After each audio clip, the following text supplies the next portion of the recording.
Would you encourage your son or daughter to join the military? Let's look at the pros. The first pro is purpose. The military establishes purpose. It gives you a sense of duty. It gives you a mission. Uh, it provides you with honor. You're doing something bigger than yourself by helping to protect the nation. Second thing I got is education. This is a huge benefit. In service, typically you'll have your education paid for, going to school, certain courses, maybe even a degree program. Huge. Post service, you'll have the Montgomery GI Bill and the post 9/11 Montgomery GI Bill has a lot more benefits than previous versions. And from time to time, Congress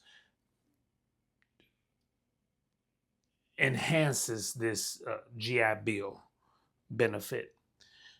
Next, I got for you leadership. If you didn't have confidence before you joined the military, you'll have it while you're in there. Responsibility, you'll have a lot of responsibility. You'll learn what teamwork really means. You'll learn the significance of teamwork, counting on your buddy. This, because that's going to prove very useful in a time of war, if a war were to occur or any other type of combat. Next, I have job skills, technical skills, career training. The military has a lot of benefits as it relates to bettering yourself, as it relates to educating yourself. Healthcare, this is a huge benefit in the military. Healthcare, healthcare, healthcare. You'll have free healthcare. You'll have free dental care. Everything is free. You don't pay a dime. Now, if you have dependents, there will be a charge for that. There will be a charge for your dependents. You know what? I'm going to be honest. I'm not 100% sure that there will be a charge. Actually, what I believe is that your dependents will be covered for free too. But don't quote me on that. But the service member, definitely everything is covered. Next, I have camaraderie. Camaraderie, you'll establish lifelong friendships in the service and when you get out of the service, and the friendships with people who know what serving means. Next, I have personal growth, where the military will teach you how to be resilient. One of the main things they teach is discipline, knowing knowing when to be somewhere, how to make your bed up, how to march in formation, and you'll mature greatly from these experiences. Financial stability, this is huge. You have a guaranteed paycheck throughout your duration of service. And not only that, depending on your rank or depending on where you're at, dependents or what have you, you can receive BAH, which is also basic allowance for housing, where the military will pay you a stipend for living off base. And the BAH is based on dependence. They have BAH with dependence, BAH without dependence. Also, BAS, basic allowance for subsistence, and that's a food allowance where if you don't live in the barracks, you'll be eligible to receive that if you can live, if you're eligible to live off base.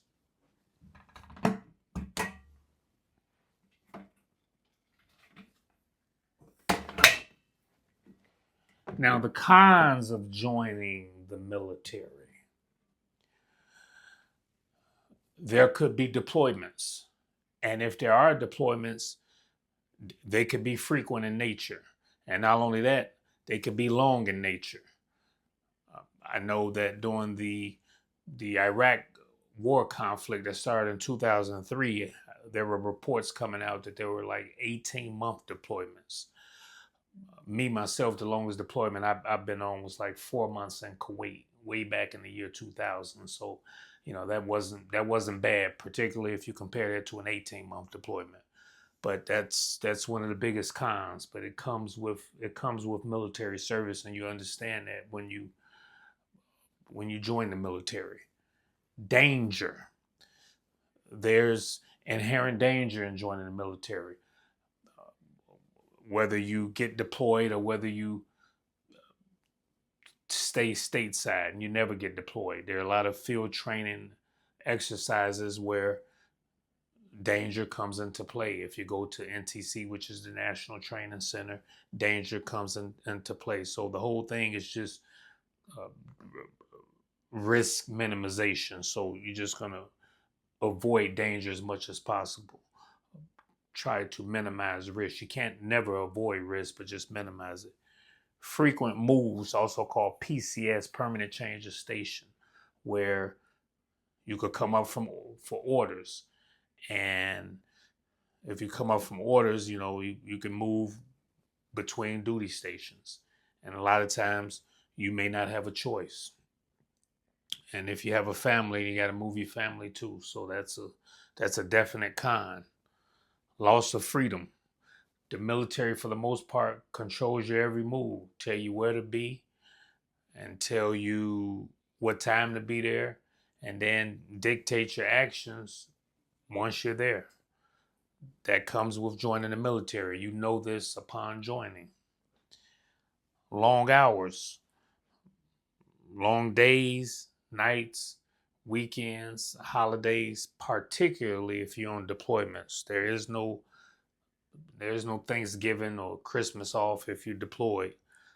And even if a lot of times you may go to a field training exercise that could be a week long, 2 weeks long, where you're out there engaged in military exercises, and it could be long hours, not a lot of sleep.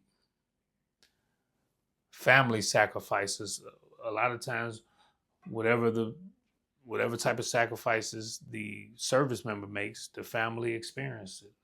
So, for example, on deployments, that's one of the biggest family sacrifice, where you may be gone for an extended period of time, and the family that's left back stateside has to take care of everything from finances, raising the children, etc. And even if you're not deployed, even if you're on a field training exercise for 2 weeks, the family member, the spouse, has to run the household. That's inherent in the job of it's inherent with military service. High expectations. There are high expectations in the military. Certain things need to be done with precision, because ultimately the military's job is to be prepared for war. That's the number one job, and that comes with high expectations. Missed milestones. We're talking about missed anniversaries. We're talking about missed birthdays. We're talking about missed outings, events, family reunions. We're talking missed attending your child's sporting events, things like that. And it could be a difficult transition once you get out the military. And it wasn't difficult for me when I got out, but I would imagine this would particularly apply to service members who were in for a long time. But it also could happen to service members who wasn't in for a long time. It's just something to be wary of. So overall, my assessment, and we're going to bring it back. Let's bring it back.